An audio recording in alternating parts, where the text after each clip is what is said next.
this afternoon. You're even here with a beautiful day that we're having in the 70s. So this is us. I think you're acknowledging this is important, and we are so grateful that you're here. So I'm going to officially call the meeting to order.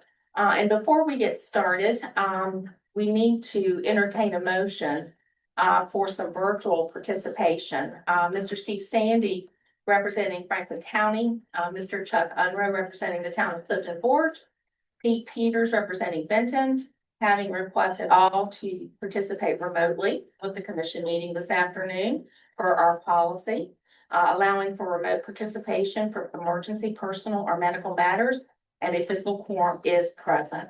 Each of these are requested due to travel. So I would entertain a motion to accept these individuals to participate remotely. So moved. Thank you, Barbara. Is there a second? Second. Thank you, Mr. North. All those in favor, please say aye. Aye. Like sign? Okay, thank you all for that. Do we have our participants online yet, Mr. Holmes? Is Mr. Lincoln on phone? Yes. Hello to our online participants. Good afternoon, Steve Sandy's here. Steve, thank you. Good afternoon, Fred Forbes here. Well, it's so nice to have you all participating. We greatly appreciate that. Okay, first thing we're going to do also is we need to do a roll call and for our meeting, and then we'll have introductions. So I would defer to Mr. Holmes for roll call, please. Madam Chair. Mr. McFadden. Here. Mr. Griffith. Mr. Nicely. Here. Mr. LaRue. Ms. White. Mr. Billy Martin. Mr. Collins, we know Mr. Woody Lips is here as alternate. Thank you. Mr. Spence. Mr. Carter. Welcome, Mr. Kepler. Chair Smith. Here. Mr. Sandy. Here. Mr. D. Martin. Here. Mr. North. Here. Mr. Osborne. Here. Ms. Shepherd. Mr. Dressler.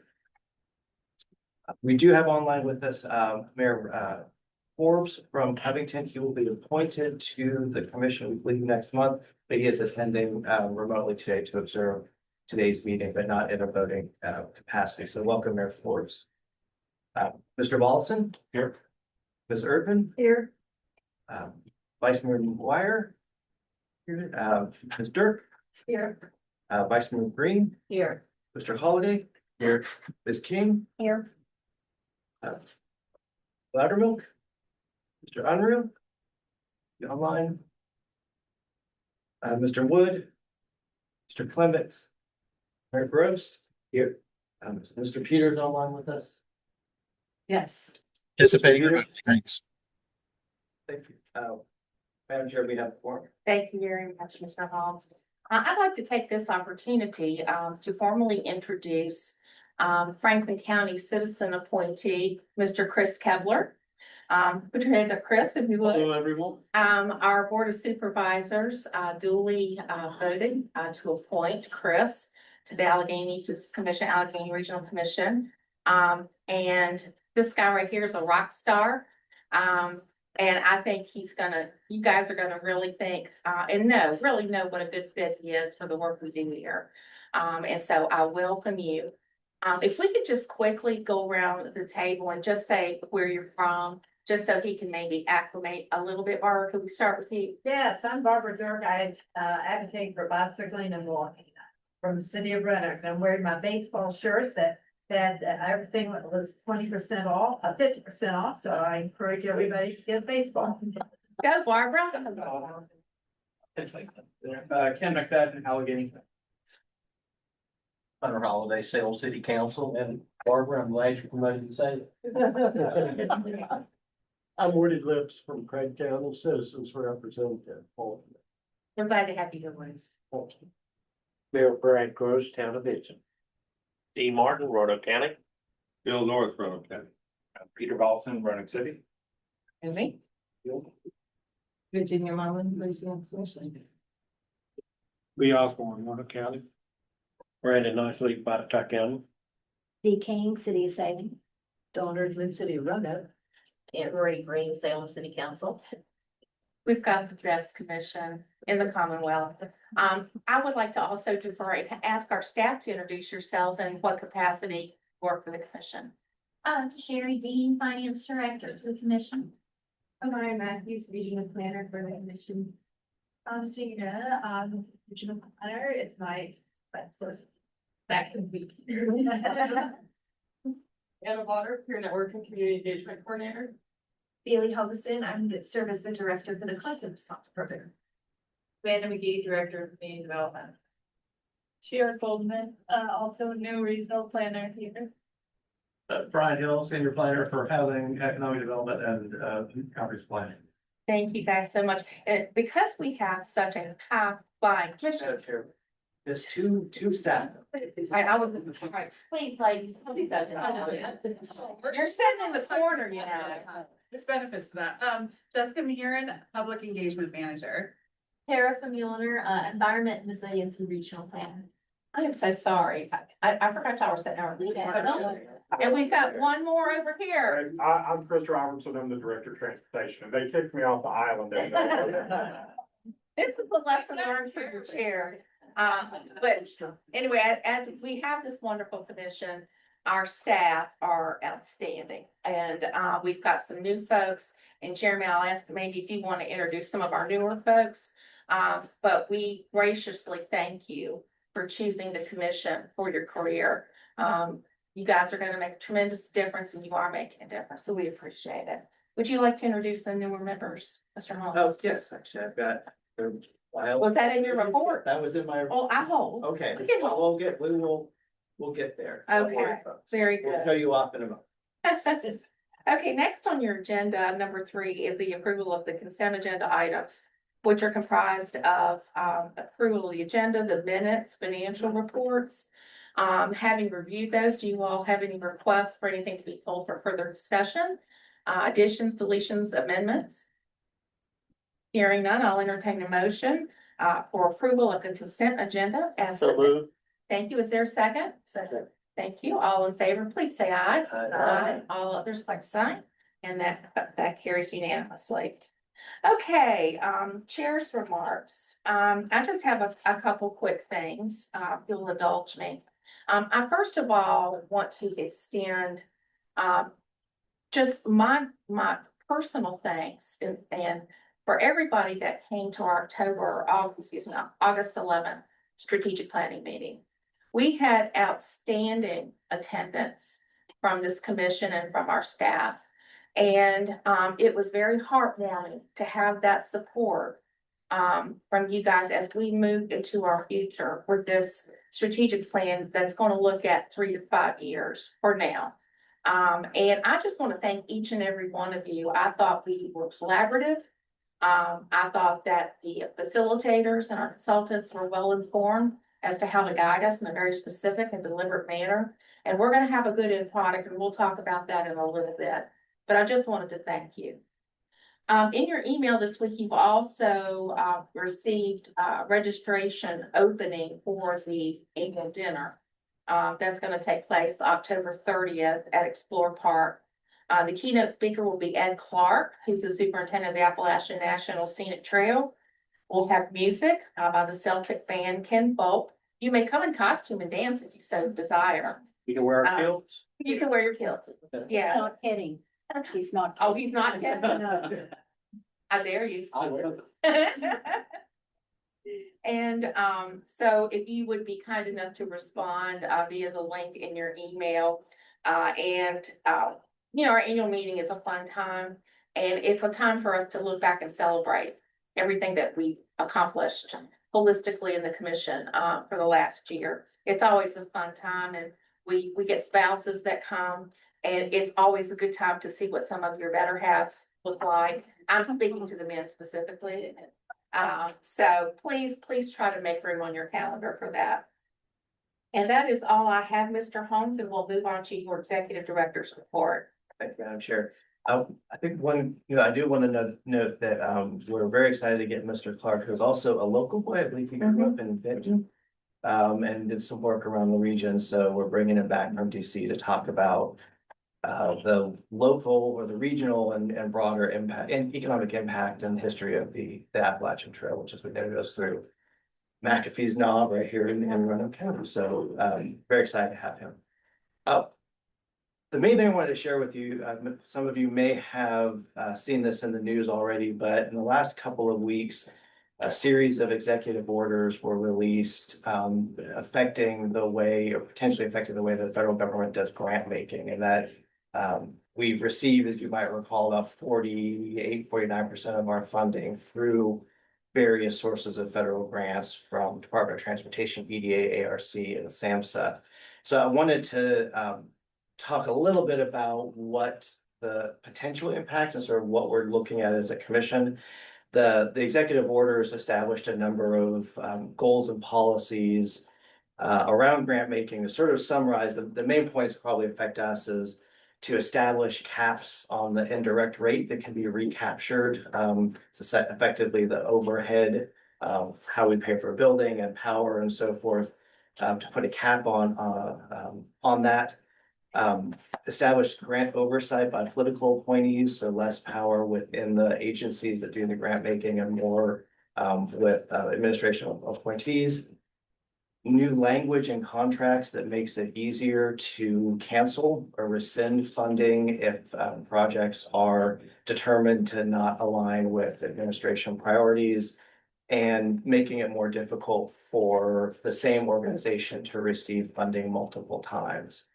The areas that we probably have the largest concern as the regional commission is, there's a couple of funding sources, particularly ARC, EDA, and SAMHSA, that are some kind of foundational of our planning and programming grants. And in a lot of cases, we are the only organization that does the things we do. So the idea of inherently not being able to receive a grant a number of, more than once could pose some challenges to us as a regional commission. So these were just released. It's not yet clear exactly if and how these are going to impact us. We are concerned about unintended consequences of these executive orders.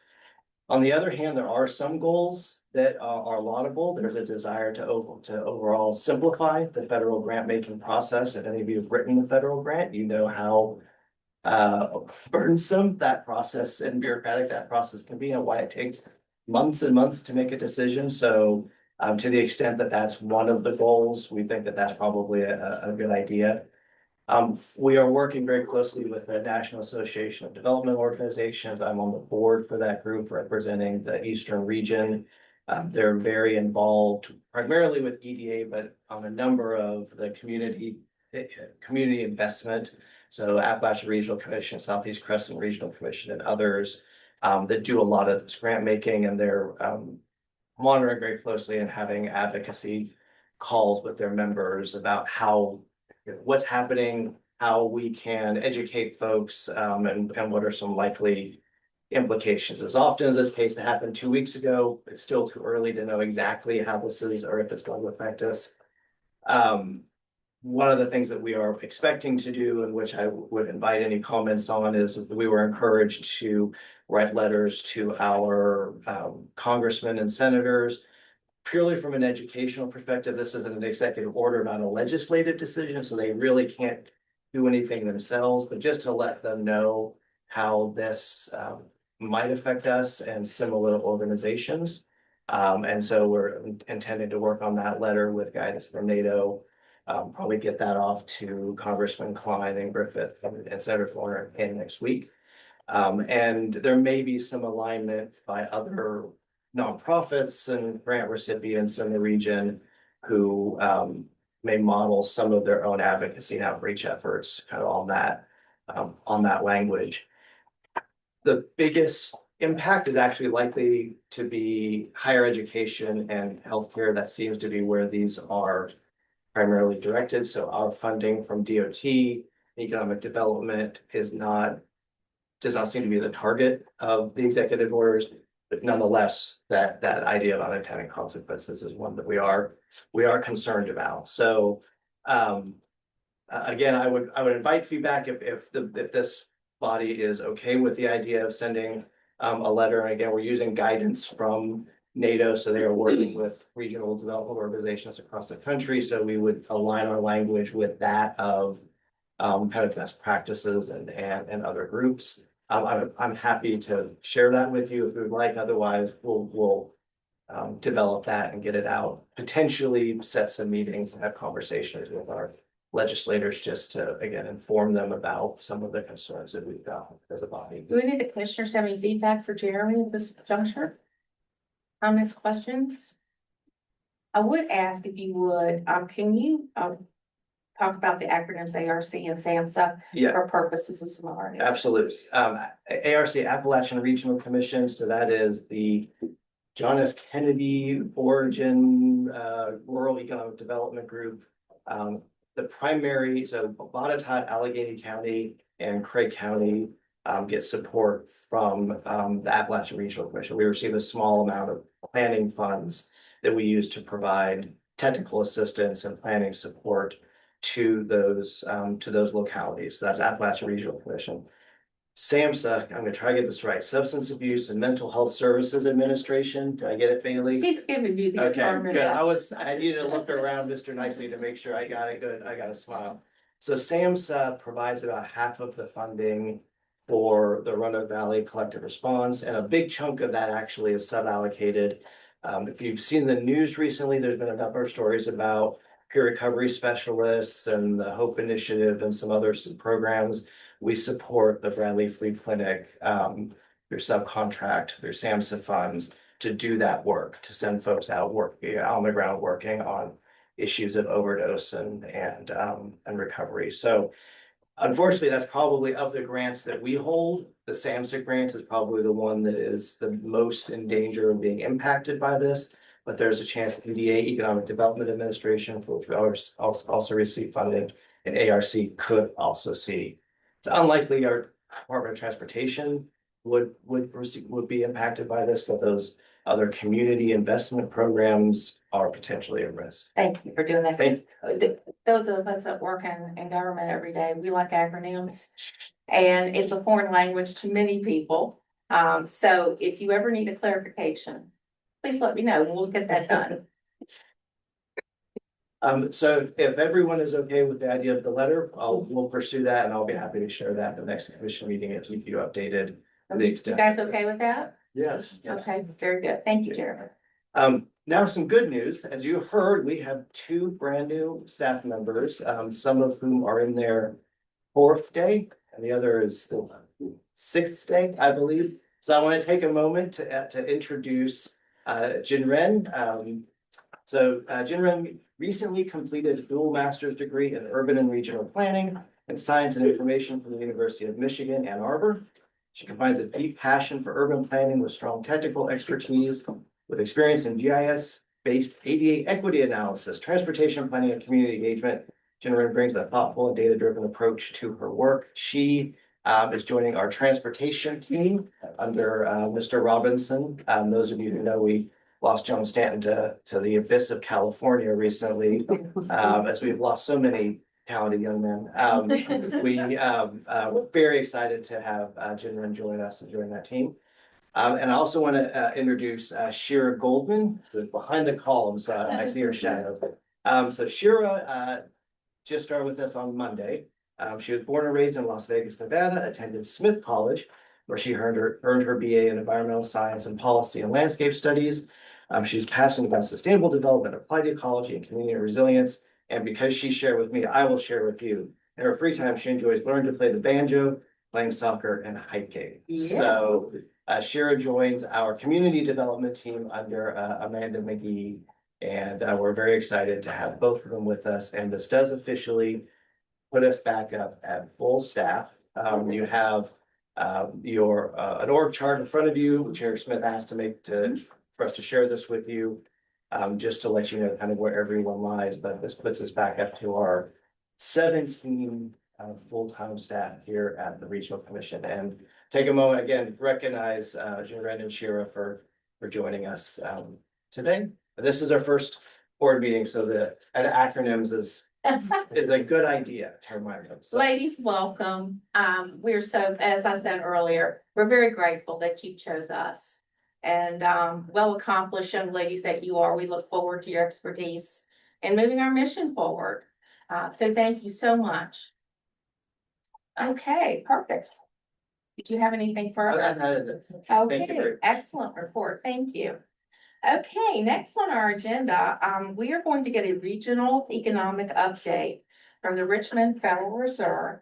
We have with us virtually Mr. Joe Megadoff, a regional economist for the Federal Reserve Bank of Richmond, where he conducts research and provides analysis of data related to a variety of topics, including employment, labor force participation, and firm characteristics. He also manages the production of the bank's Beige Book report.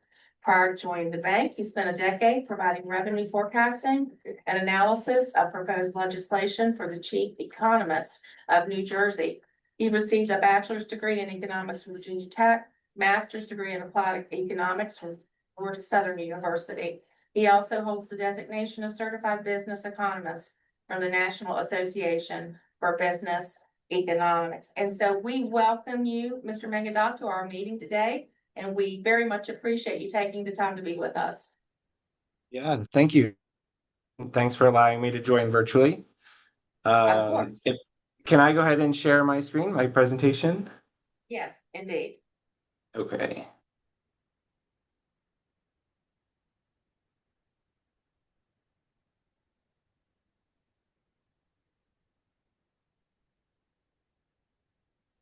Okay, can you see that okay? Yes, sir. Okay, great. Okay, so again, thanks for having me. So I'll just provide our standard disclaimer first, and these are my views and don't represent any others in the Federal Reserve System. Okay, so I'm going to kind of take a top-down approach today, talk about just big U.S. economy things, and then bring it down to a more local, state, and somewhat regional level. I would say, by and large, right now, that just uncertainty around, trade, but just broader fiscal policy. I mean, just you guys were already talking about executive orders, shifts in policy, federal funding. And those things are issues that we are hearing about and are impacting the economy in a broad way, largely just through this uncertainty. I mean, like even I think you had said it's unclear at this point what's going to happen, how it's going to be rolled out, and that's the case with a great many policies that have been announced or initiated. So there's a lot of uncertainty around there, and that's kind of creating this fog in the economy. But as far as like just the numbers go, we've actually seen some rebounding in the second quarter. GDP came in really strong. There's some particular reasons for that I'll get into. Labor markets have softened up some, and that also may not necessarily have been be a bad thing, be unexpected. And then the other bigger issue for us at the Fed is inflation. We're seeing to start to tick up a little bit, and there's some risks that more might be coming.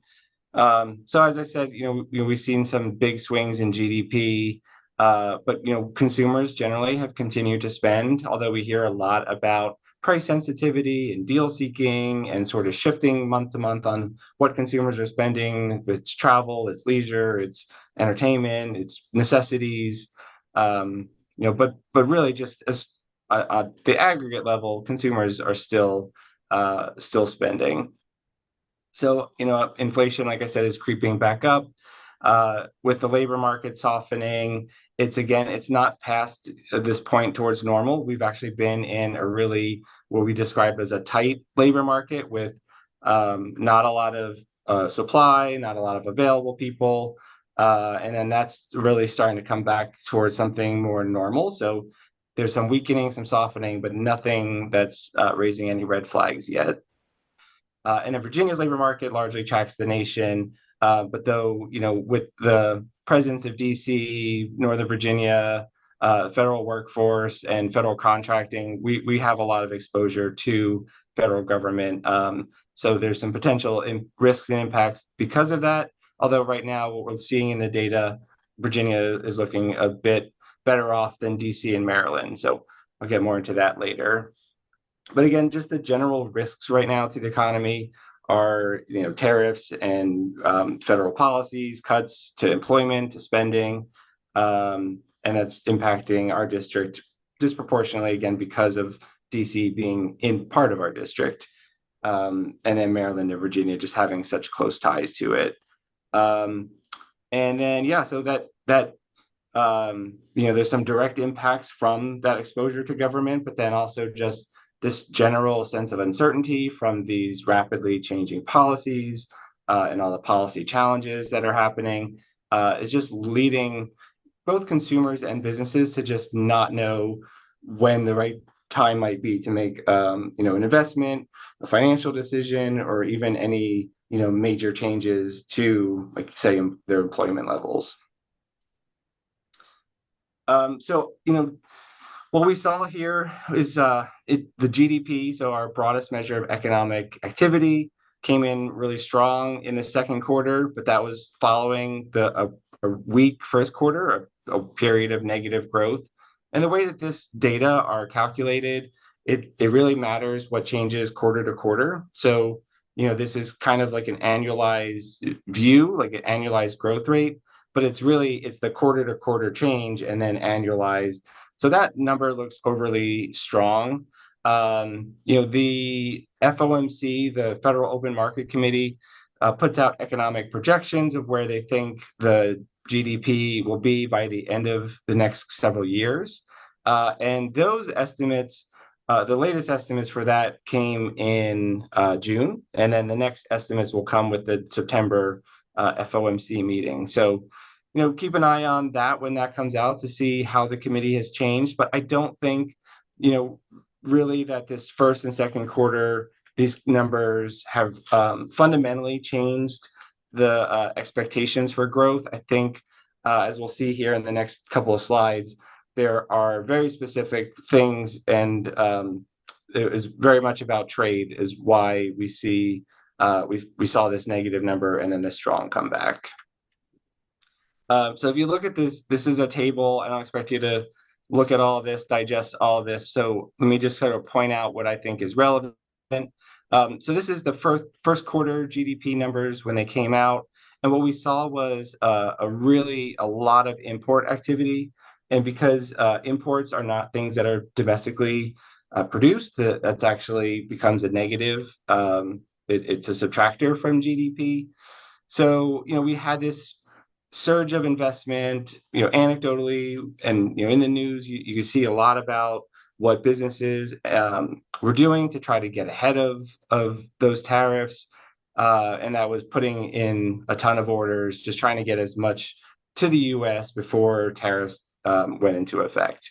So we see a really big growth in equipment investment by firms, so let's get the high dollar stuff, the machinery, those kind of equipment into the country before tariffs go into effect. And then just overall goods and services. I mean, it was like a 40% increase in imports in just the first quarter. So all of that is what took away from everything else. We'll see in a second that the consumer spending got revised down, but initially when it was reported, we saw 1.8% growth in consumer spending, which is, pretty much a healthy number. Somewhere near 2% is a healthy growth in spending. So in the second quarter, again, we saw consumer spending got revised down to just 0.5%. So it looked like weaker than originally reported. So, we have to kind of take some of that into account, looking at the newest numbers, knowing that they will be revised. So right now, consumer spending at 1.4% growth, a little below 2%. But, maybe we'll see if that ends up being a little softer than it seems right now. But anecdotally from businesses, we generally hear about, consumers, again, being price conscious, price sensitive, being choosy about what they're buying, when they're buying, things go on sale. But really, we haven't heard of any major drop off in consumers showing out and spending money. So the big driver this time was the inverse of what happened in the first quarter. So everyone front loaded, bought a ton of stuff, brought it to the US, didn't need it in the second quarter because they already got it. And then there was a huge negative, almost to the same effect that there was growth. So 30% decline in imports in the second quarter. And that's really what propped up GDP growth. So if you smooth out these two quarters, we had over 3% growth, and then we had negative 0.3. So if we average that out, we might still be in the two-ish or low 1.5% to 2% range, and that's kind of in line with the expectations for the rest of the year. Okay, so just quickly, kind of a breakdown on what consumers are spending on. We've seen the spending on services slowly coming back towards normal. We'll see more in a minute. Why that is, and that's largely just this slow return to normal of cost of housing and shelter. But the services side, that spending has been on a pretty consistent and slow march back to 2%. And then you see the more wild swings with good spending, and largely the big spike was post-COVID, a lot of buying of stuff for the home, lots of spending on goods, and then that really trailed off into 2024, and was even trending negative before tariffs. And then we see, like, once the tariffs were announced, or announced that they were going into effect over next several months, we saw a little bit of a resurgence of spending on goods. Again, consumers thinking the same as businesses, just trying to get ahead of those potential increases. So going out and more shopping on big ticket items like cars and washing machines and dryers and things that were potentially subject to some larger tariffs. So one thing that I like to look at here is just to see where consumer spending is in relation to income, to see, are we kind of out of balance, are we on balance? And really, we saw here, again, let me address the big, huge spikes in the data. We saw disposable personal income really grow at the same time that consumption declined. So this was just after the pandemic. People were given some financial assistance. At the same time, they were largely, not out shopping. And then we saw that reverse over the next year or two, where we see, spending exceeding disposable income. And this is real disposable income. So this is adjusted for inflation. So this is also at a period where inflation was dramatically rising. So that was causing people to have, negative inflation adjusted income. And then that's really what brought spending back down. And then we kind of had this adjustment period. And now, having these two track together is a good thing. This, again, feels like more normalcy, and consumers spending in line with their income. If we see persistent spending above income, then there's some concern about what that means for our consumers building up excess debt. Are there risks to financial markets because of that? So this is a good thing that this is sort of come back into balance. So on inflation, so this is, again, the personal consumption expenditures. So there's a couple of measures of inflation that get a lot of publicity. Consumer Price Index is the other one, but this is the one that the Federal Reserve has said is, they look at all of them, but this is a more preferred measure. And part of the reason for that is that just the way it's constructed, the Consumer Price Index is based off of a fixed basket of goods. So it doesn't really allow for substitution. And like I said, consumers are, more price conscious. So making trade-offs more real time. And then that CPI is not maybe going to pick that up, where this measure picks that up a little bit better. But the big thing to point out here, and the next slide will show this better, is just that the last month pretty much just the last couple of months, we started seeing some resurgence of goods prices going up. And obviously those are the things more directly impacted by tariffs. But in this last quarter, we've seen both goods and services rise. And I'll talk a little bit about that in a second.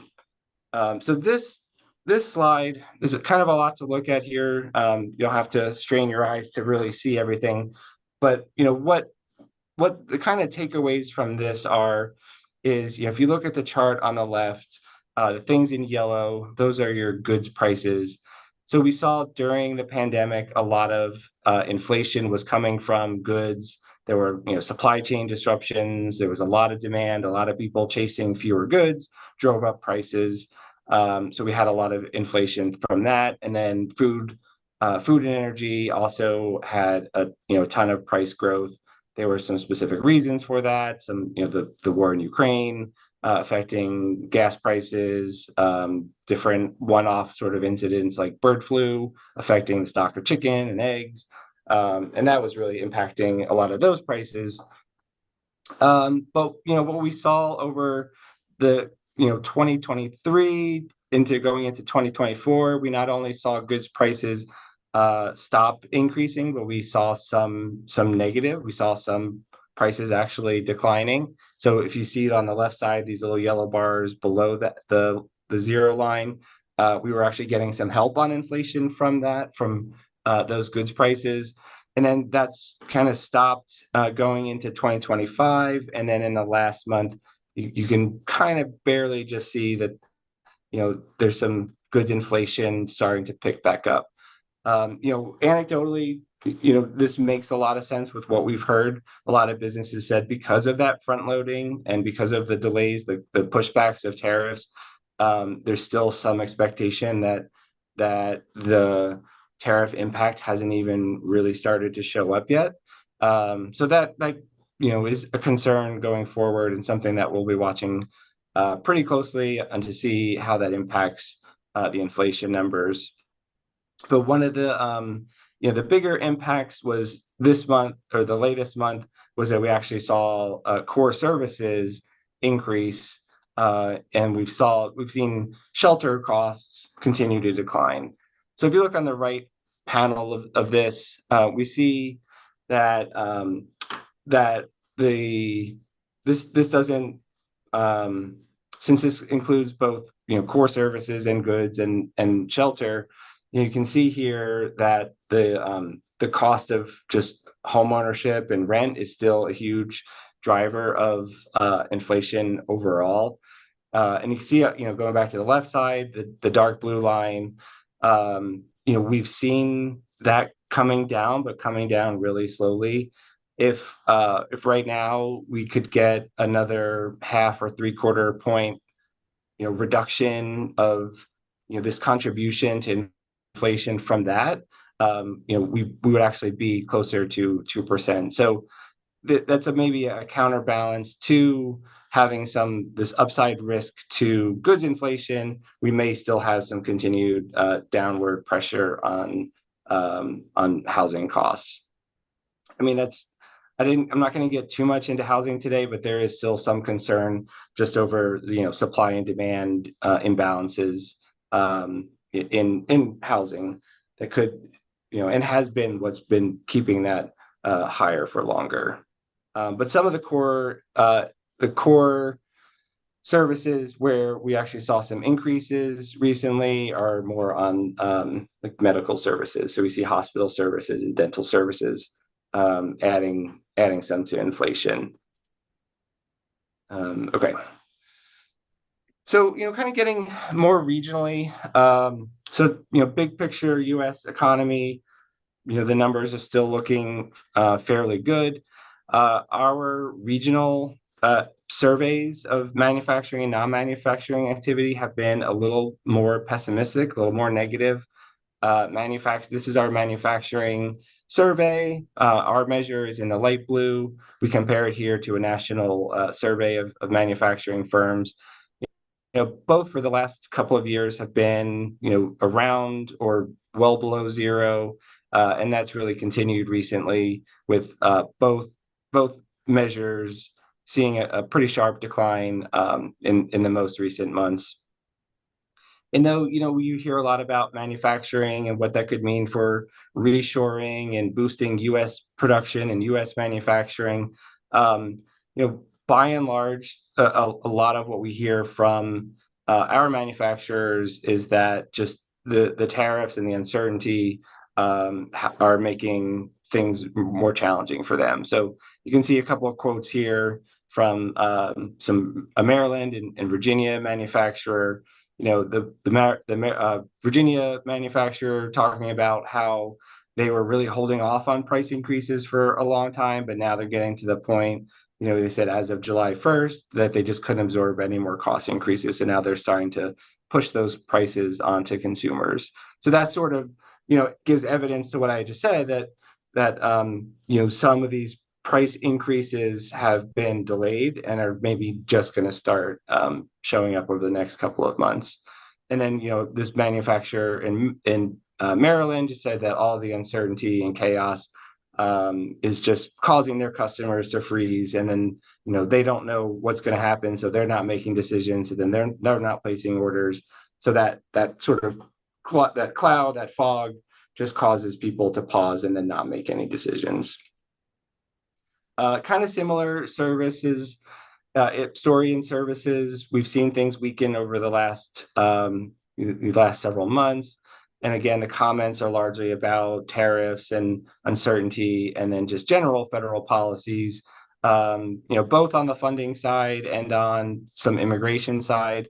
So you see here a comment from a construction company saying they're concerned about immigration for their workforce. Hasn't really happened yet, but they're still concerned and worried about that going forward. And then just furniture manufacturer not knowing, the volatility around tariffs and even how they'll be implemented. It just makes it really hard for them to plan. And then you see this office supply company in Northern Virginia talking about just work from home and the federal cuts and everything going on within the larger DMV area are just making it a really tough climate.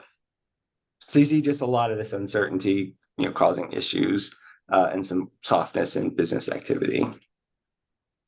So on the labor side, this is U.S. I didn't get a chance to update the monthly numbers, so that is not accurate.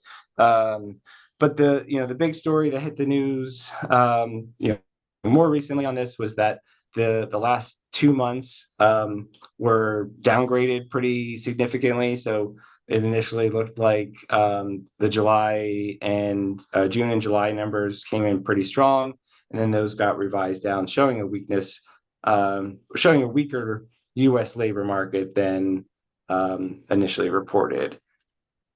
So I can, get more into that if you want, but I think a big part of that is just some overestimation based off of kind of expecting this immigration trend to continue, and that largely didn't happen. So I think some of the models that were used to project or to estimate monthly job changes were corrected and had been overestimating.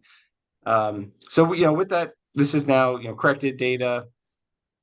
U.S., Virginia, you can see here Virginia largely follows the trend nationally. We've seen growth rates pretty much in line with the U.S.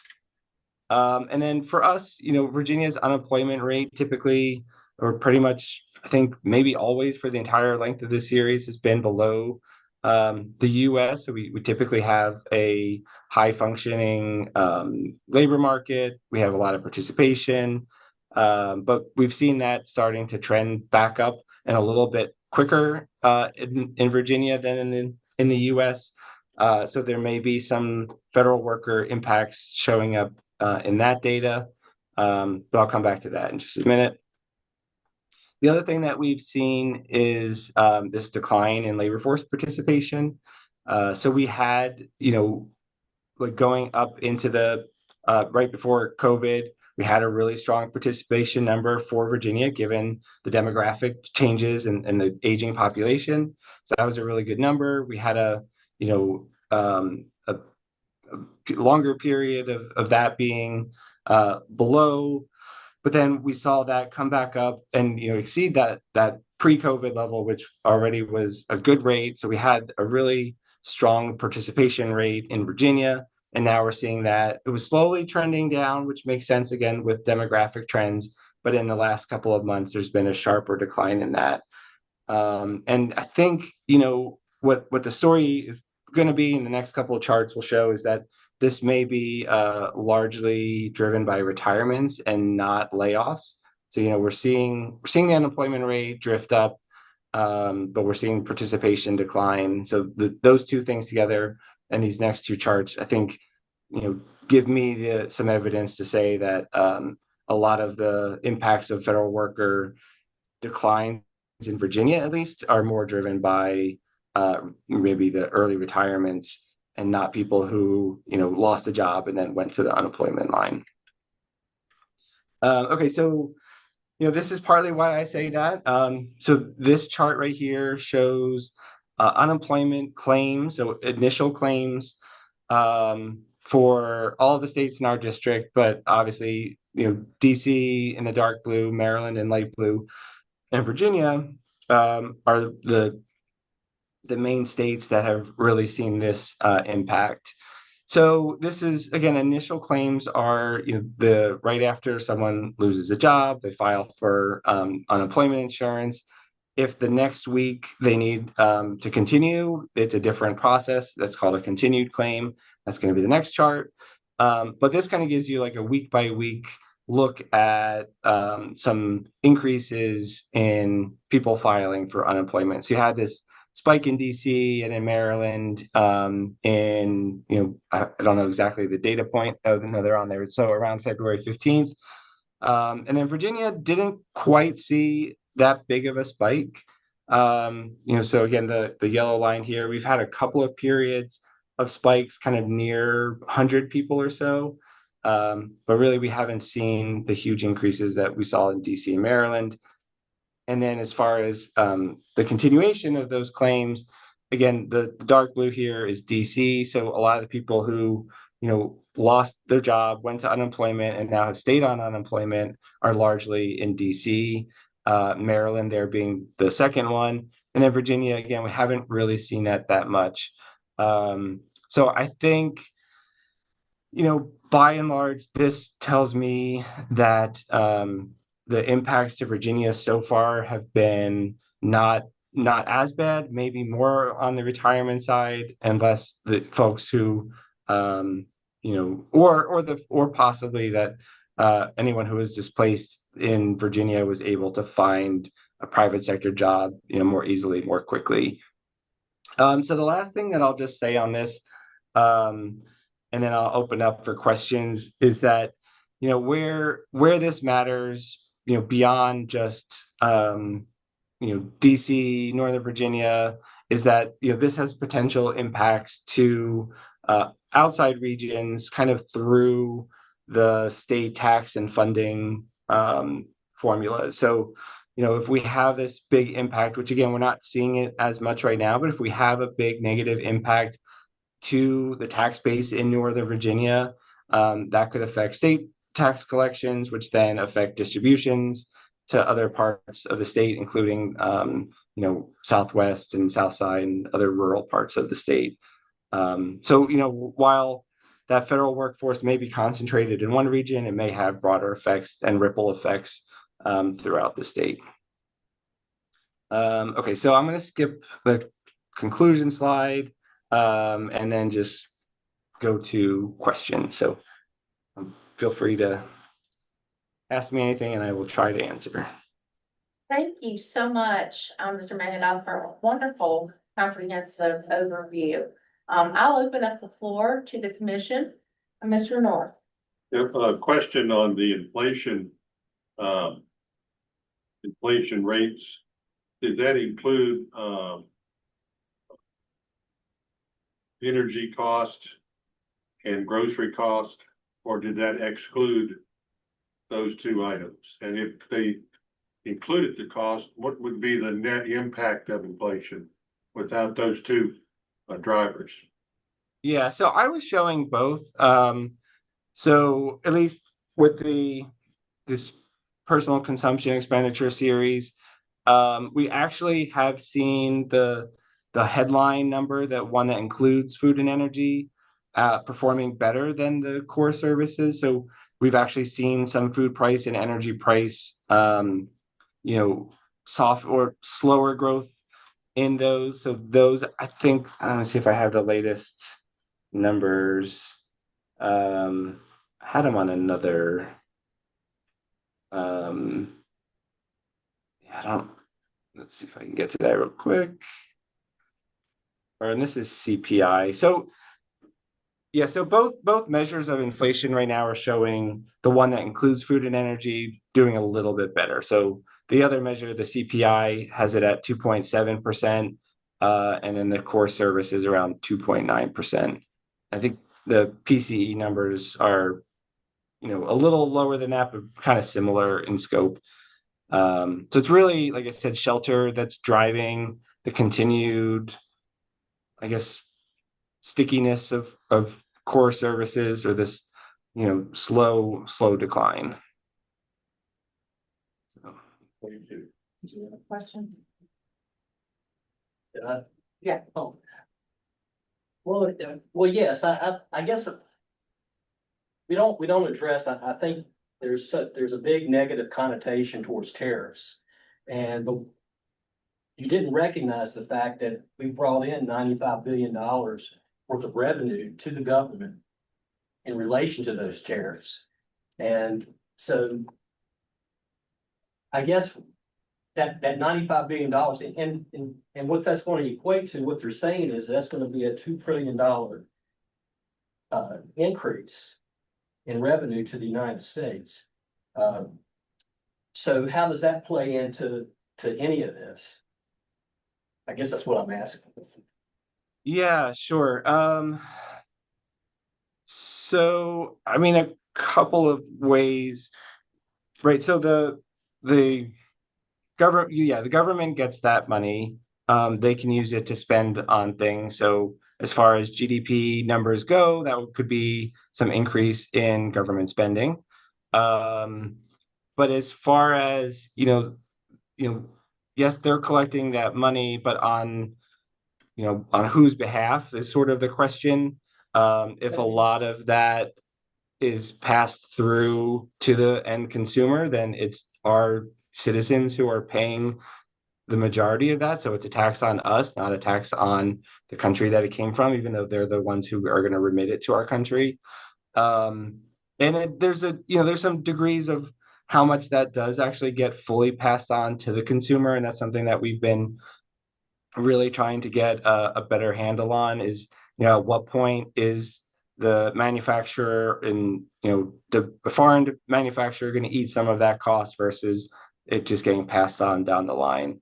I think generally not 100% of it ends up at the consumer, but some of it gets paid for essentially by, slightly up the supply chain, which could still be a U.S. firm. It could be a wholesaler in the U.S. So again, yes, we're collecting that money, but right now it looks like it's, if a lot of the domestic companies are the ones paying for it, it's really a tax on us, not it's not free money that's coming from other countries. I'm not saying it's free money, but what I'm saying is I think that the money can be used for, it's probably the intent is maybe to cut our deficit, cut the debt of the United States, or it could be passed back to the civilians, to the American people. And so, I think how this plays out over the course of the next year, we'll see who really benefits from the money that comes in. And I don't know, I try to look at things on a more positive level, and I don't think that the tariffs are going to be the end all be all to the demise of the United States. I think you're going to see that the money that's coming in will, I guess, in the long run, I think will offset those fears. And that's my belief. Thank you, Mr. Fleming. Yes.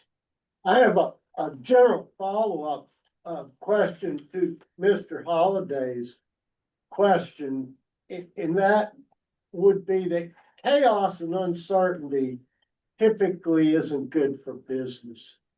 So what I'd like to ask you, and based on your expertise and where you sit and where you can see things from your position, could there be a cloud, a silver lining in this cloud? Are we looking at, perhaps some chaos and uncertainty now, but the plan in place, the tariffs and other things, the push for the Fed to lower interest rates. Might we come out of this okay, is what I'm asking. Sure.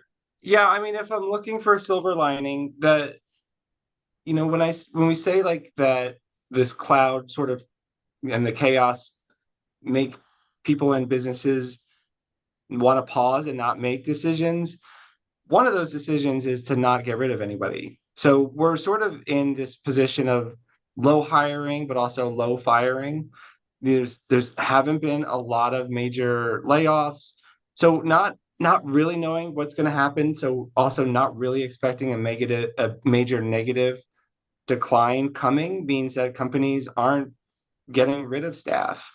So we haven't really seen a major impact to the labor market. In fact, before these last couple of revisions, we were seeing really strong numbers coming in saying, okay, businesses seem to generally still feel good about the US economy. They're still hiring. Now that number has come down a little bit, but not anything to anywhere that makes us say, oh, this is really bad. It's just like, oh, that makes a little bit more sense given that we've got slower population growth. We've got this like tightness, or not tightness, but this more pause in the labor market with companies just wanting to keep headcount, pretty steady, not make any major changes. At the same time, equity stock market's doing really well. That can raise capital to allow companies to invest in AI. I think longer term, like we just aren't going to have a huge increase in population going forward. So we really need to have that investment in those productivity measures. And now might be the time that we do a lot of that. So yeah, I think there are certain scenarios coming out of this to say, maybe businesses aren't investing as much in people right now. Maybe they don't need to because they've got the right amount. They don't really, as a US economy, we don't really need to be adding 150 to 200,000 jobs every month, given population and demographics. Yeah, so there are definitely stories there to say, okay, labor market seems to be in an okay place.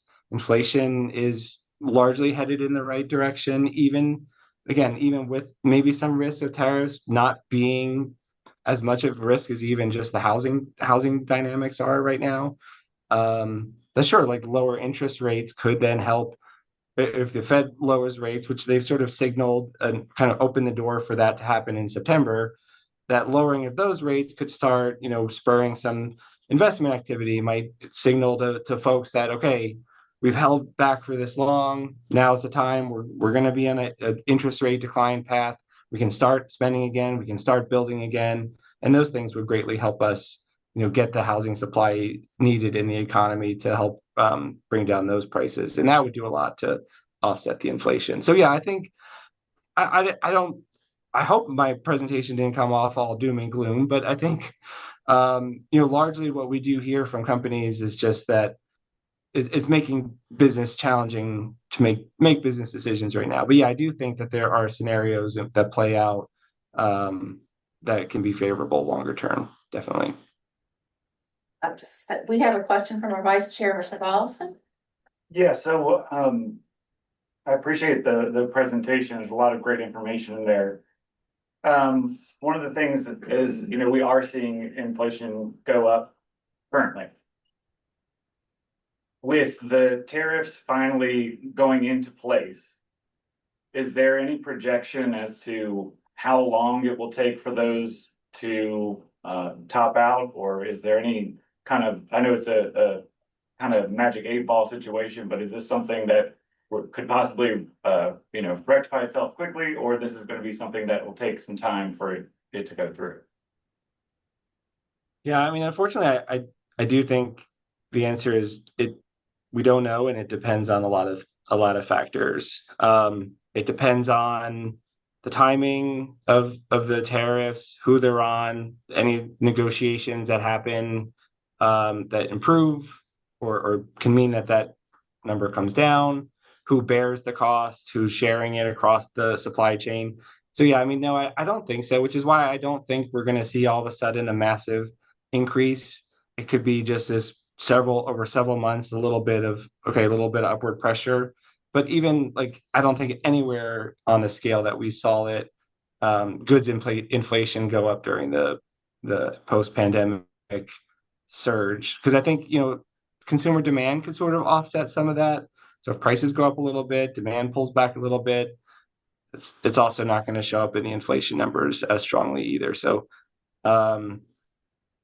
yeah, I think like where it's more of a risk is on an individual business level, in an individual business saying, okay, I'm exposed to this is what I import, it's X% of my, goods. I can't pass along the prices. So I think like at an individual level, you may have businesses facing challenges trying to figure out and trying to navigate. But again, it's going to be completely determined on what line of business they're in and how exposed they are to tariff goods. And kind of on that same note, I wanted to ask about, we're talking about consumer price indexes and things like that. Everybody around this table works for governments, where we're paying for, new buses, new bridges and things like that, that cost, have significant increases in steel, aluminum, and those types of things. Do you guys have any numbers about how inflation has kind of gone up for government entities? No, that's an interesting concept because it is a lot more on the consumer side. And then is one of the other major measures is the producer price index, but then that's on people in the supply chain, like manufacturers. So no, I haven't really seen. I mean, I think where it would show up is in that, like the core services. No, even that's consumer. Yeah, I mean, I don't know actually. I think maybe at the national level that'll show up in government spending on, say, like infrastructure or on services, but at the local level, no, I don't think, even at a state level, I don't think I've seen anything like that. I just want to flag that because that's something that, when we had a bridge here in Roanoke, go up for inflation, it went up by $10 million. So, those are big price increases, which, yes, I understand the economy is mainly based on consumers, but, we're the biggest ones doing infrastructure and things like that with big projects where those big increases are really affecting our bottom line. Okay, thank you, Mr. Violence and Mr. North. Yeah, I just want to, I'm impressed with the presentation because it kind of, to me, was a sign of relief. Because I think a lot of words like tariffs, inflation, those resonate sometimes with uncertainty and negativity, but Virginia has saved $5 million in the rainy day fund because of uncertainty and impact on tariffs, and largely because of unemployment anticipated from the government jobs. I think it's good to know that Virginia is not as impacted from what you're telling us today from your data at the Federal Reserve as Maryland and DC. And I would tell you that this $5 billion cushion protects us from any negative impacts on inflation, joblessness, if you will, and or tariffs. I see tariffs as a revenue stream. What the federal government does with it, I don't know. Maybe they'll cut taxes if they get established with some level of certainty. But one point I will make is this, and I think everyone in this room needs to watch for this, especially when the governor today or whomever the governor will be next year, is to watch for the finance reports from the Secretary of Finance on tax withholdings. That measure is a great metric to tell you the state of employment and revenues in the Commonwealth. If it continues to go up in these times of so-called uncertainty, that's a good thing. that means that we're being shielded from any impacts from some of these items like tariffs and inflation. So I've been told that before by one delegate for this area is, yeah, but watch for this indicator, because that is a huge indicator of strength in the employment. Because if people are still having things taken out of their paychecks, tax withholding, and it keeps going up, okay, it's driven by the fact that employment is strong, but also because salaries are going up some too. And that sometimes is always under forecasted. So be interested to see how that plays out going forward in Virginia in particular. Okay, Yeah, I'm sorry. Go I'll ahead. just add to that too and say that I know the forecast will be reestimated and publicly released in December. Everyone that I've talked to in state and local government are keeping a close eye on that for those exact reasons. And I talked to someone in the state tax office, and they said that generally withholdings have held up okay. But where they've actually seen some more positivity is on the non-withholding side. So capital gains, real estate transfers, like some of the wealth transfer numbers. So given us, strong stock market, that's also has been helping feed Virginia's revenues. So even at the state level, there's some worry, some concern about slower growth or decline from federal workers. But yeah, as far as materializing and hitting the revenues, it hasn't happened yet.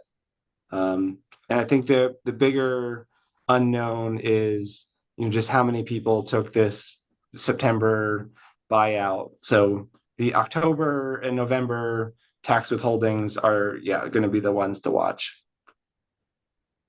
Okay, any other questions, comments? Okay, Mr. Mangadoff, this has been a wonderful conversation and presentation. I'm wondering, could you share your slides with us perhaps? Yeah, absolutely. I'll email it to Jeremy after this meeting. That would be wonderful. Thank you. And again, we thank you for being with us today and carving time out of your schedule to do so. Yeah, absolutely. Thank you. Have a good rest of your meeting. You do the same, sir. Okay, ladies and gentlemen, we are going to move on with our agenda to item 7, which is a very quick overview update on your strategic plan work. As I said earlier, many thanks for the robust attendance and discussion that we had in August. As you'll recall, we went over some things that were very macro level. We had some SWOT analysis data presented to us and captured. And then we did some visioning exercises just based on, if you were to see a headline in the paper within 3 to 5 years, what is it that you would see? And that was an interesting discussion. And then we went into the part of identifying strategic anchors. And so you can see by evolution of the process that we're getting into a more detailed discussion about the organization, what programmatic focus we need to have moving forward, building capacity, evaluating ROI, etc. And so this week, the executive committee had a meeting with our staff, and the artisan leader, Kate and Amanda, came in. And they did some exercises with us that involved review of the August 11th meeting and really starting to articulate the areas for goals and objectives, which is the real core and meat, if you will, of a strategic plan. We broke out into groups. And so where we sit right now is that the groups, there were at least 3 or 4 groups, and we took different key areas. And the takeaway from that is that each of the groups has a homework assignment to culminate next week. And that homework assignment will inform the draft strategic plan that you all will see next month in September. The executive committee will see it at our meeting next month, and then it will come to the full board next month in draft form. So I think it's an exciting time for us to kind of see how your feedback and the work that you've provided and time to see how it's culminated in a draft document. And I would underscore the fact that it's draft. And we want to make sure that when you get it, that, well, number one, I want to make sure you have time to review it adequately prior to the meeting. And we will walk carefully through it. And I ask you to really, again, dedicate some time to this effort. This is a very, very important endeavor, and one I don't think if it's ever been done, I don't think it's ever been done by entire commission. And so we are really setting a precedent for our commission to be holistically involved in our urban and rural areas to make sure that our footprint and our strategic planning, budget and work plan are all getting aligned so that we can look at things in a very deliberate manner and being able to see how we interconnect from a strategic perspective into our functional areas. So I'm excited about it. I think we've got a good core of information. And I think the discussions we had this week really got into some areas that I think are key. It's been some of my personal observations. And I think probably members of the executive committee that are present, if you all had anything you wanted to add to your work this week, please feel free to do so. Anybody? You good? Okay. All right. Okay, so that is the quick overview. You all have the materials in your packet. I won't try to read those to you, but maybe acclimate yourself with these materials before you see the draft in September. I want this to make sense to you. I would reiterate, we're looking at a 3 to 5 year plan, quite on purpose, as this is the first full commission engaged plan. And it's going to give us a snapshot in 3 to 5 years, which goes by pretty quick. I think we would all agree. If we're heading in the right direction, if we're checking the right boxes, and that we're moving the needle for the commission's future. Does anybody have any questions, any comments? Is that meeting been scheduled? For the draft? Well, it says the next step is to meet with the executive committee, the board executive committee and leadership staff. That was this past Tuesday. Oh, I'm sorry. No, that's okay. That's okay. That's not what's summarized here. So what? I don't have that summary. What's happening right now is the feedback that was derived from Tuesday. We left here Tuesday with a homework assignment, which was to drill down more specifically for the work groups we had on specific goals and objectives. And so the consultants will take all of this, our feedback to them is due September 4th, and they will take all of this and synchronize the data. And it's going to inform our first strategic draft review. Yeah. Any other questions, comments? Okay, thank you all so much. Such an important process we've engaged in. Next thing is our child care asset resource directory. Jeremy, any opening remarks? We're gonna leave it to Ms. Matthews to present on this project that she's been working on over the past year or so. Hi, Ms. Matthews, welcome. Hi, thank you. Good afternoon, everyone. I'm Maya Matthews, the Commission, and I just really want to put on a very short presentation for you all for some really good work you've been doing here over the past couple of months that I think is really important to our community and our economic development within our localities as well. So around fall of 2024, we got a request from the Economic Development Departments of Franklin and Botetourt County to come up with a resource to help out their workforce when it comes to childcare. So employees finding childcare, affording childcare. And so this initiative basically underscores the vital connection between economic development and childcare. Your employees can't make it to work because they can't have someone to watch their children. You're not making any money. Their businesses isn't making any money. Our localities aren't making any money. And so recognizing that this was a resource that was very important and really needed, we decided to expand it to our entire region. So, and not just having one resource, we decided to come up with 4 different resources for the region to vitalize and use. So I'll get back to the resource packet, but first we have an employer and employee flyer. Both flyers basically just say ways to afford childcare, ways to access childcare and to search for childcare. But the employer flyer specializes in ways to provide childcare to your employees. So not just saying, oh, here's a list of childcare opportunities, or here's a list of funding opportunities. How can we provide actual childcare to our employees, like on-site childcare or different tax benefits for childcare? And then the employee resource, it's just tax benefits for providing for childcare, finding childcare, and affording childcare in this region. Because I think we all know paying for daycare for one child a year is around $40,000 something dollars. That's like college tuition. I could never do that. So we need to find ways where people can afford childcare. And then a lot of the resources that we collected over the past few months, we created a web page. So if you go to rvarc.org/childcare, you will find every single resource that we created, including supply data for all of the childcare facilities within your locality. But back to the childcare facility resource packet, we took some very precious time to create this resource for you all.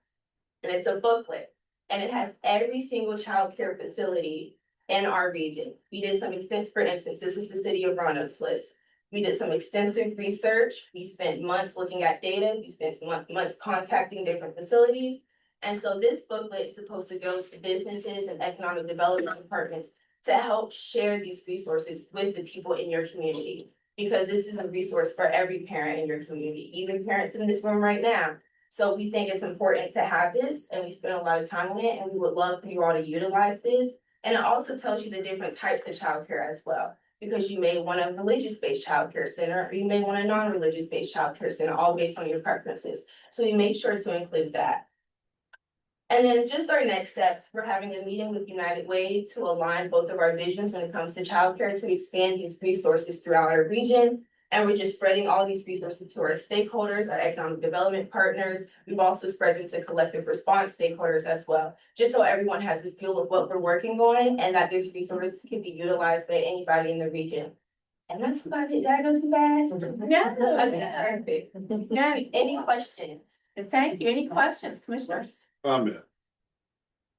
This document is sorely needed. And I applaud you for your work. I'd like a copy given to every member of the legislative team when we meet with them. Because some of them, and I know Delegate Omenchain is one, and that's been one of his biggest concerns in his last 2 years.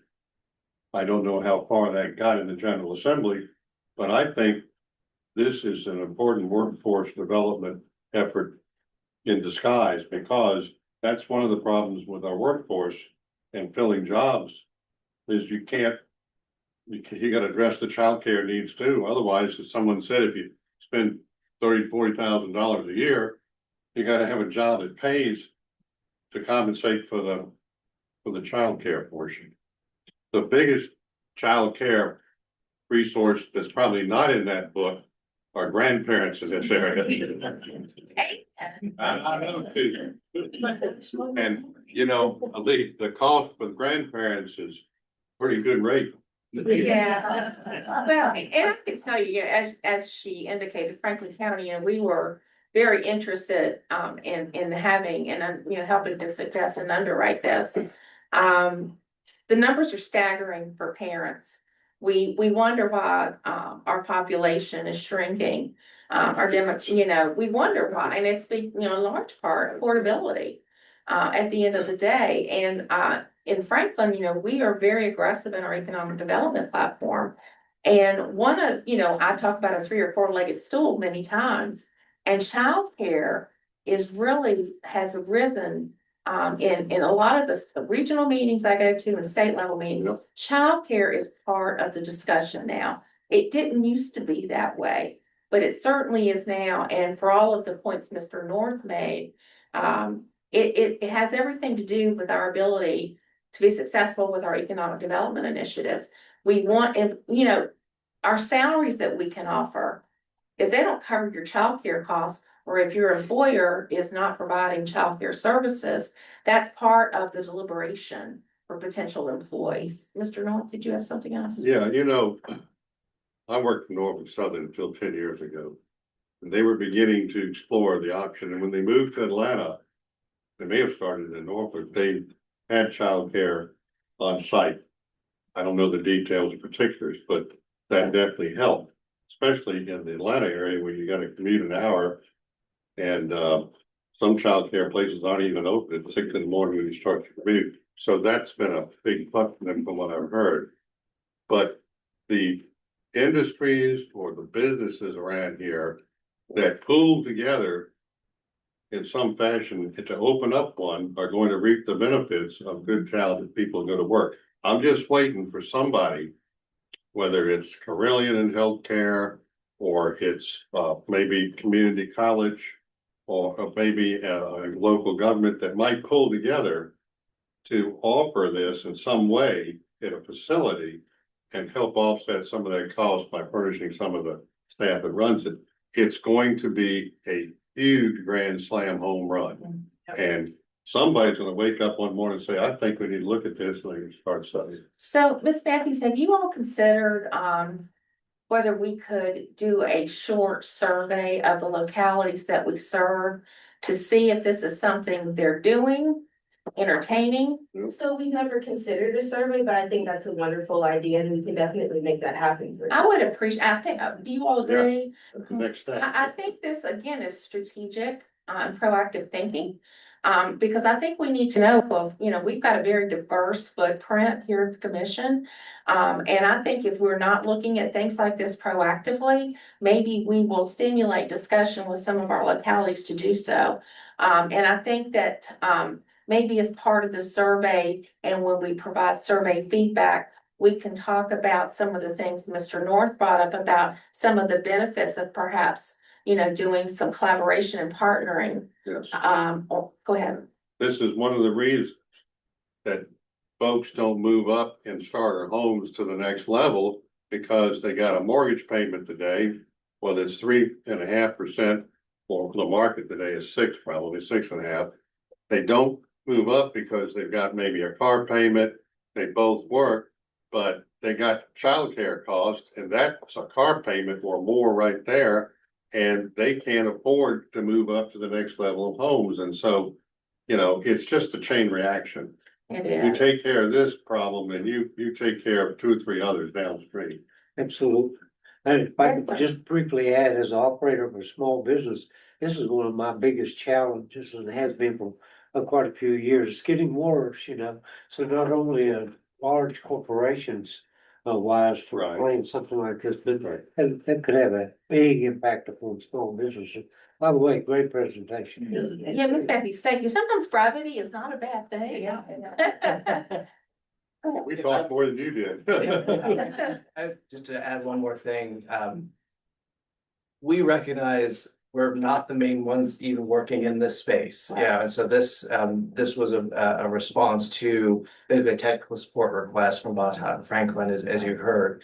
But part of what you're seeing there is that before we dive head on as the regional commission, development's perspective, we want to make sure that we're not redundant. That's an important goal of mine, to make sure we're not doing something that someone else already is working on. So to your point about a survey or the research, part of the reason of meeting with United Way and their staff and wherever else that discussion leads is, where does the regional commission fit in without duplicating existing efforts, and potentially competing for limited resources with other organizations that are in this space. So this was a really important start for us, thinking about this from an economic development workforce perspective. I think there's a couple other conversations yet to have. This was one of the things I want to commend Ms. Matthews. A lot of the stuff that she found was there, but you had to go like 3 pages into a website and halfway down a page before you actually found the information on how to apply for a tax credit, or if you wanted to start a daycare on site. So some of this was simply taking the information and making it more accessible and putting it on a flyer so economic development offices can start that process a little earlier. And there's still a lot of other work to be done to measure this and find partnerships to see how We could be a facilitator, right? not necessarily a funder. Maybe unless there's some technical assistance that we can help with. But I think I'm hearing from you guys that you're in support of us doing some homework on this. Ms. Matthews continuing her good work. Information is power for us And it's gonna enable us to be proactive and appropriate, stay in our scope, get things done and move the needle. Ms. Matthews, thank you so much.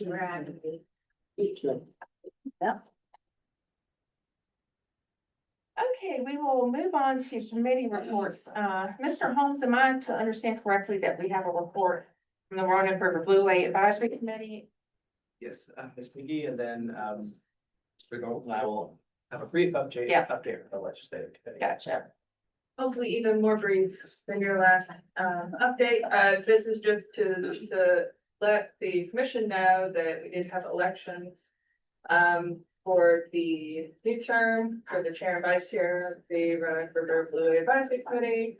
The chair is Katie Slusher, that was the former interim chair, and then Nathan McClung agreed to be the vice chair from the town of Benton. And we do have a new representative from the Greenway Commission, Steve Powers, who is the citizen rep from Salem to the Greenway Commission, will be helping to provide some feedback from that body, since a lot of the facilities are co-located. So that is the entirety of my update. Does anybody have any questions for me? And I think everybody's loving you right now.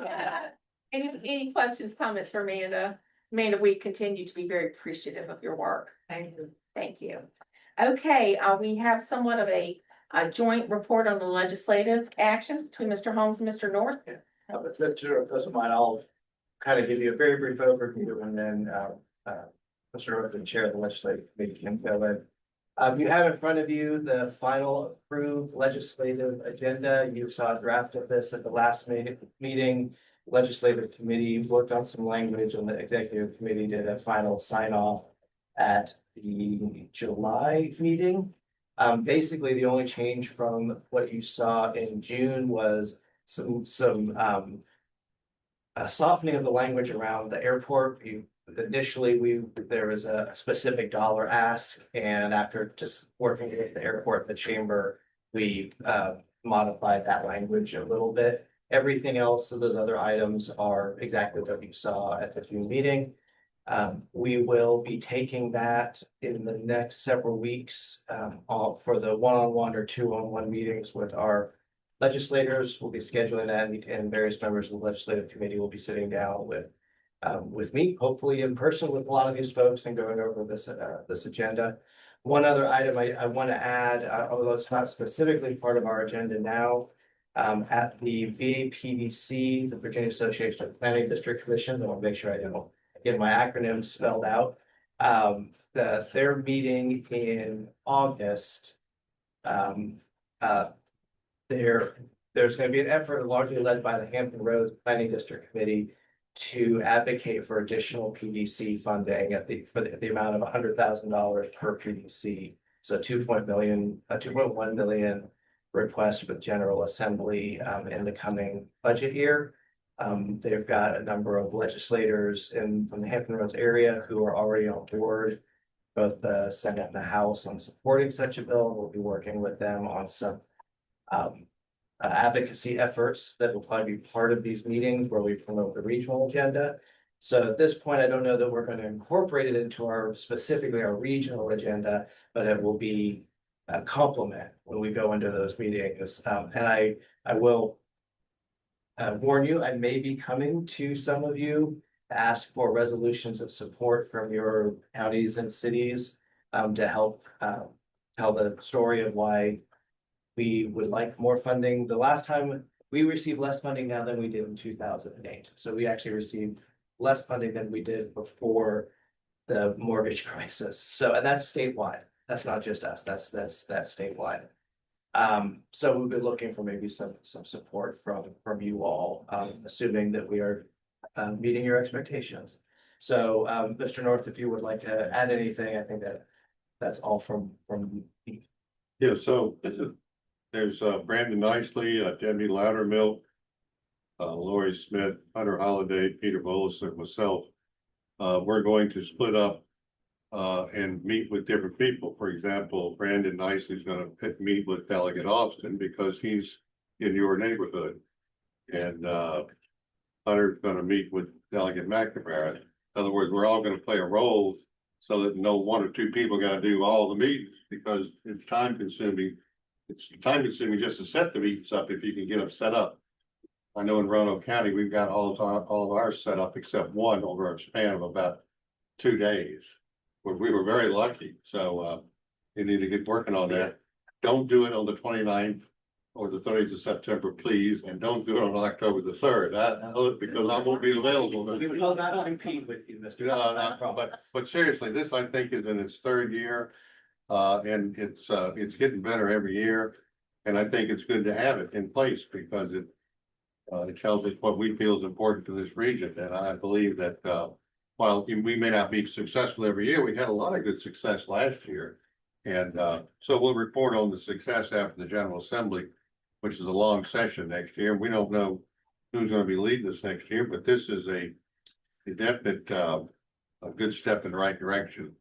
You know, we can pull this out of our pockets hard and leave it in Richmond. But one of the things we talked about earlier today is not only the 7 people that represent us in this area that we need to talk to, we need to talk to the money committees. And we need to talk to the chairmen of the money committee. So when we're in Richmond, when Lori's in Richmond, Peter's in Richmond, or I am, or Hunter, we need to kind of have a plan in our next meeting to say, okay, who do we want to get this to besides the 7 we met with here locally? Because we need to toot our own horn in Southwest Virginia. I don't know if you saw the newspaper today or not counting Roanoke, the Roanoke region, but outside the Roanoke region in Southwest Virginia, with the population decline projected by Weldon Cooper, which is pretty depressing, we're not going to have as many representatives in the General Assembly one day. I think they alluded to 1 or 2 state senators and a couple delegates. Well, that's preposterous. I mean, we're not going out of business around here, but if we don't toot our own horn, we might be. Yeah, I mean, not only are we losing funding from a lot of sources, VDOT being one of them, we're just getting kicked to the curb in many respects, and that's not okay. You know? That's actually one of the things that came out of our strategic planning, Yes. is that we need to be doing more advocacy. So that'll be. That's right. Then we'll be working on. Thank you. Thank That's you. exactly right. And you know, something else too, we had a telling presentation in the TPO from our airport, airport consultant that works for Campbell Hill Aviation. He's been doing this for years. Do you know how much leakage? First of all, do you know how many percentage of people that have zip codes in our area that don't fly out of here, that go someplace else? It's 60%. 60%. And do you know where most of them go to get on an airplane? Just what's a guess? Greensboro. Well, Mr. Ballison told me it's Charlotte. Oh, he told you. We already talked about it. The reward was the cookie up here, but I couldn't wait. I had to eat it. So what I'll tell you is it is Charlotte, and what I find just absolutely hair raising. Now, if I had a family of 4 and I was going to go to Charlotte to save $800, I could probably see that. But you got to leave 3 hours. You got to leave almost 5 hours because 3 to get there, assuming no traffic jam, 2 to get situated at the airport and end up waiting for the plane instead of running to catch it. But you have the risk of, number one, an accident, someone else having that holds you up, and you have the cost to drive down and back. And if you happen to get held up and miss the plane, then you got a hotel expense, and then you got to, pay for higher parking rates, and then you got to drive home when you get home. And usually you're tired at the end of vacation. You don't want a 3-hour trip. There is what I call comfort cost, and there's true cost or savings. And I did this once to Greensboro, and I learned my lesson. Got stuck on 220, accident. It missed the flight. There were no more flights. At 3 o'clock when we got there, we had to get a hotel room, a meal that night, the next morning. I mean, it's just the whole 9 yards with 4 people in one room. And you can imagine how much sleep we got that night probably. But so it's just not worth it sometimes. You need to stay home and fly here, because that's the reason the master plan at the airport did not approve a runway extension, because there wasn't a business case yet. So you're all going to be hearing more about this in the future with some opinions in the newspaper written by the chamber and others. You got to toot your own horn here. people are leaving this area to go fly somewhere else. It's not helping us. And 9% of the people go where? Did he tell you that answer? Lynchburg. Really? I think it was Lynchburg, wasn't it? Only 3% go to Greensboro. So Lynchburg and Charlotte are really the ones getting the business. There's the gap in service, right? So fly ROA. Thanks. Okay, any questions for legislative committee? Any concerns you have? Okay, we're gonna move on. Mr. North and Mr. Holmes, thank you very much for that great report and all the work that's being done. Under other business, I have just one quick item. We need to appoint 3 or 4 people to sit in an ad hoc bylaws review committee. We're trying to kind of look at everything now in our pursuit to bring the commission more holistically together. And I think it's time we review our bylaws. So I'd like for 3 or 4 people to put your hands up right now and volunteer. This will not be time consuming. It probably could be 1 to 2 meetings. They could be done virtually. So I want to see hands right now. He's a bylaw expert right here. Lee? Didn't we just review our bylaws, amendment like 5 years ago or something? Years ago. That's not a long time when you're talking about organizational document. We amended the charter when we. The chart, When okay. we. We changed the board membership. side. I think the last time we reviewed the bylaws Was was before. around when I started. All right. I think that was one of the I'll first- volunteer. Thank you, Yeah. Lee. All right, I need 1, 2, let's see, shoot, I can't even talk. I need 2 or 3 more members if you'd be inclined. Thank you, Anne Marie. Thank you so much. Okay, looking for the 3rd person. Dee? I was gonna say, if I get to work with Lee and Anne Marie, I will do it. I would love this. Stretch it to a 4th, perhaps. And Flora, you'd be great on that. That is not funny, Phil Norton. I'm a little delayed there. Yeah, I think you would be great if I got you. So we've got 3 people. Anybody else interested in serving? I think we could do it with 3. So what I would ask is if you 3 would huddle quickly, get a point person designated, and you all exchange maybe some dates for a first meeting. You're happy to have it here. You can do it virtually. Jeremy and I are welcome to sit in if you want us to. I know Jeremy and staff would be happy to provide good, fresh documents to you for your review. Any potential guidance? I'm speaking for you. Is that okay? That's your job as chair. You're allowed to do that. I feel like I'm bossing people around.